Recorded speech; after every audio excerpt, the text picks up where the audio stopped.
Welcome to the Real Estate Espresso Podcast, your morning shot of what's new in the world of real estate investing. I'm your host, Victor Menashe. On today's show, we're talking about the adoption of artificial intelligence in the workplace. We're going to look at 3 studies that were done last year by Harvard, Boston Consulting Group. The third one was from Microsoft, who looked at about 370,000 employees using Copilot. The studies looked at AI usage and productivity gains for certain types of tasks. The results were quite striking. The study found that even with widespread initial usage, in the first 3 weeks, many employees stopped using AI in their daily work. In fact, true adoption of AI in the daily workplace seems to be following an 80-20 rule, with nearly 80% dropping the use of AI almost altogether. For those on mobile devices, usage continued, but the usage shifted to being more like a search tool than a full-on AI assistant.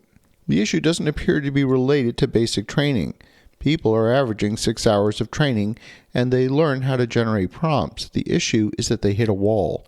The study found 20% monthly active usage. The rest are dormant after the initial period. There is a big difference in usage between the mobile device and a desktop. In a lot of cases, people who gave up tried to get the tool to write a report. The first attempt gave them something generic. The second attempt gave them something confident but wrong. And the third attempt, they decided it was faster to do the work themselves and they stopped using AI altogether. If we distinguish between people who are true AI experts and beginners, there are some stark differences between the experts and the beginners and how they approach the problem. Experts are using AI to write new software applications for them. They're automating many aspects of their daily workflow. They're managing teams of these autonomous agents who are working for them. In contrast, beginners are using AI like a turbocharged search engine. It's a question and answer type interaction. Beginners are using AI like a tool. Experts are treating AI like an entire team of employees. These are completely different mindsets, completely different usage patterns, and completely different skill sets. People who are using AI as a team of employees are behaving like managers. They're directing their team. People who are using AI like a tool are behaving as technicians and trying to use the tool without the full breadth of skills to truly use the tools as experts. The gap appears to be between, let's call it the 100 level training and the 400 level training that experts use. There's lots of examples of tools that are available to these 400 level users. There's complete libraries of skills that are at that 400 level, and they're able to incorporate them into their daily workflow. But those who are looking to graduate from the 100 level to the 200 level are asking the basic questions. They don't even know what the heck a skill is or how to find one or how to use it. The training market has bifurcated, and it's addressing the 100 level and the 400 level, and there's a massive gap in the middle. That missing middle is where the majority of global productivity gains are going to come from. It's about knowing which part of the workflow are candidates to outsource to AI, which parts to keep in-house, and knowing how to evaluate the results you get and is it good or not. The strategic insight is that the problem is not a technology adoption problem, even though it does look like one.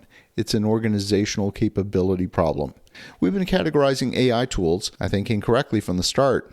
People who view it as a tool are getting poor results. If they view their employees as tools, they'd also be getting poor results. The best leaders get the most out of their people because they provide the best training. Knowing when to trust is a management skill. These same people have always got the most out of their people. They have great domain knowledge and they have great people development skills. Would you give a 100-page RFP to a brand new intern and tell them to come back when it's done? Of course not. You would break it into pieces and explain what's expected for each section, and you would explain what good looks like and what the expectations are. You would provide structure and how to break down the work and how to tackle it. You would review the work and provide constructive feedback. AI needs the same guidance as an intern. The people who at the 200 level treat AI as a capable but inexperienced employee are the ones who are getting the most out of AI, and they are also the ones getting the most out of their people. So why am I telling you this? This is, after all, a real estate podcast, not an AI podcast. Well, real estate investing is a business like any other business, and it has all the same basic functions. It's got a finance function, operations, customer service, quality assurance, project management. All these functions can have their productivity improved to some degree with the adoption of AI somewhere in the workflow. I personally see the use of AI as an important step for quality assurance, and that's where we're starting to use it a lot.